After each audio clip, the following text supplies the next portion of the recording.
La Côte d'Ivoire en Loire-Atlantique. 5 ministres ivoiriens inaugurent aujourd'hui une nouvelle attraction du Safari Park de Port-Saint-Père. Reconstitution d'un village ivoirien avec ses habitants. Une opération réalisée en collaboration avec l'Office du tourisme d'Abidjan. Mais les figurants n'ont pas droit à la législation sociale française.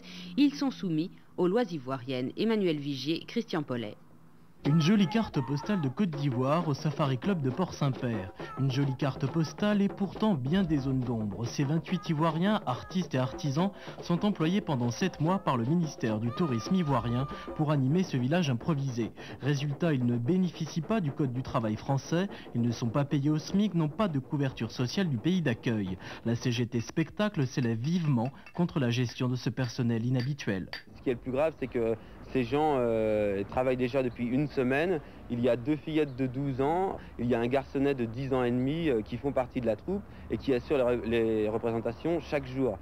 Ces enfants ne sont pas accompagnés de leurs parents qui sont restés en Côte d'Ivoire et ces enfants ne sont pas scolarisés et c'est une honte. La convention est très très claire pour ça. Même ils sont prévus le rapatriement s'il se passait quelque chose, donc ils sont sous la législation ivoirienne. Nous on ne s'occupe pas de ça. Parce que c'est le pays qui doit s'occuper de ça. Sinon, nous, les artisans, on est venus présenter notre pays vraiment, ce qu'on ne sait pas faire.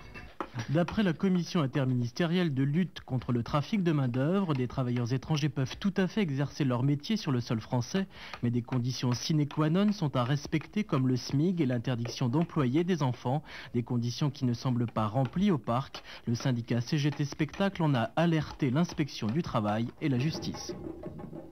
Michel Hidalgo, l'ancien manager général de l'Olympique de Marseille, mis en examen dans le